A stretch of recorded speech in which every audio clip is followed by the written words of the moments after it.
আসসালামু আলাইকুম।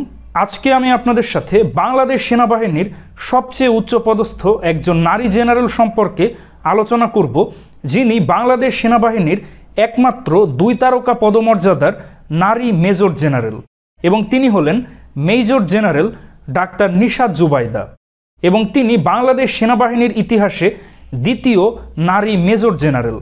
এর পূর্বে বাংলাদেশ সেনাবাহিনীতে প্রথম নারী মেজর জেনারেল ছিলেন মেজর জেনারেল ডাক্তার সুসানে গীতি, যিনি 2023 সালে বাংলাদেশ সেনাবাহিনী থেকে অবসর গ্রহণ করেন।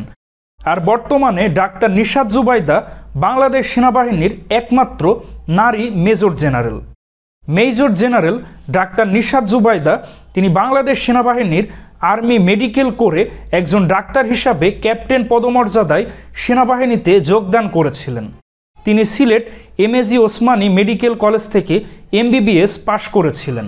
তিনি 2023 সালের 16 ফেব্রুয়ারি ব্রিগেডিয়ার জেনারেল পদমর্যাদা থেকে পদোন্নতি পেয়ে মেজর জেনারেল হয়েছেন, এবং বর্তমানে major general doctor Nishat Zubaida তিনি বাংলাদেশ সশস্ত্র বাহিনী পরিচালিত arm forces institution of pathology এর কমান্ড্যান্টের দায়িত্ব পালন করছেন।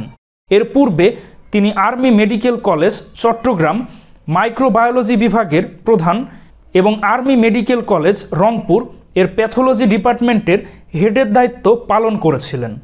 Major general doctor Nishat Zubaida তিনি একজন ডাক্তার হিসাবে মেডিকেল মাইক্রোবায়োলজি, ট্রান্সপ্ল্যান্ট ইমিউনোলজি এবং ইমিউনোজেনেটিক্স এ সকল বিষয়ের অভিজ্ঞ, এবং তিনি বাংলাদেশ সেনাবাহিনীর সবথেকে উচ্চপদস্থ নারী জেনারেল।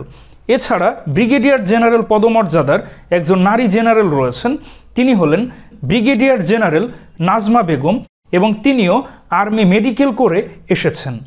শুরুতে বাংলাদেশ সেনাবাহিনীতে আর্মি মেডিকেল কোরের মাধ্যমে ডাক্তার হিসাবে নারী কর্মকর্তাদেরকে নিয়োগ দেওয়া হতো, কিন্তু বর্তমানে মেডিকেল কোর বাদেও অন্যান্য কোরে নারী কর্মকর্তাদেরকেও নিয়োগ দেওয়া হচ্ছে। আর মেজর জেনারেল ডাক্তার নিশাত জুবাইদাই বাংলাদেশ সেনাবাহিনীর সবথেকে উচ্চপদস্থ একজন নারী জেনারেল, এবং তার থেকে উচ্চপদস্থ আর কোনো নারী জেনারেল বর্তমান সেনাবাহিনীতে নেই। তো দর্শক মণ্ডলী, বাংলাদেশ সেনাবাহিনীর এই সবথেকে উচ্চপদস্থ এই নারী জেনারেল সম্পর্কে আপনাদের কি অভিমত অবশ্যই কমেন্টে জানান।